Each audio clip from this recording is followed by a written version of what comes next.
মালিক রে, আমি বড় পাপী, আমি বড় গুনাহগার।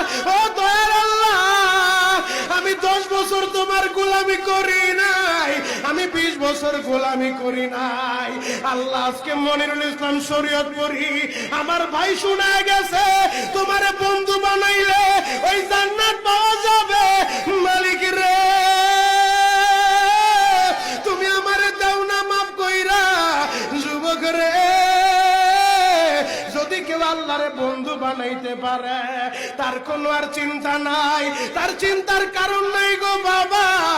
এ যুবক ভাইরা, দাড়ি পাকা বাবাজিরা, সবাই আমার দিকে একটা নজর তাকান। এই যে দেখেন, আমি হাতের ভিতরে আহারের টিস্যু দিয়া কাপড়ের মতো একটা দৃশ্য বানায় ফেললাম। এমন একটা কাপড় আপনার শরীরে একদিন উঠে যাবে, আমার শরীরেও একদিন উঠে যাবে। ও চেয়ারম্যান ভাইরা, ও মেম্বার ভাইরা, ও নেতা ভাইরা, ও আলেম ভাইরা, এখন কাঁদতে বলছি, শুধু কাঁদবা। জীবনে কত জায়গায় আমরা গোসল করলাম। আহারে, কক্সবাজার ঘুরতে যাইয়া সমুদ্রের ভিতরে গোসল করলা, কুয়াকাটায় ঘুরতে যাইয়া সমুদ্রে গোসল করলা। এই যে মাদ্রাসার পুকুরটা ভরাট করছে মসজিদের জন্য, বিশাল বড় ময়দান এখন হয়ে গেছে।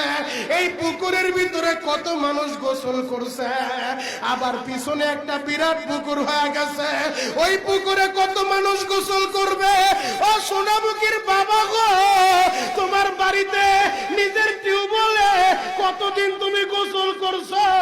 তোমার বাড়িতে দামি একটা গোসলখানা বানাইছো, বিদেশি ঝর্ণা লাগাইছো, ওই ঝর্ণার পানি দিয়ে তুমি আর আমি গোসল করি।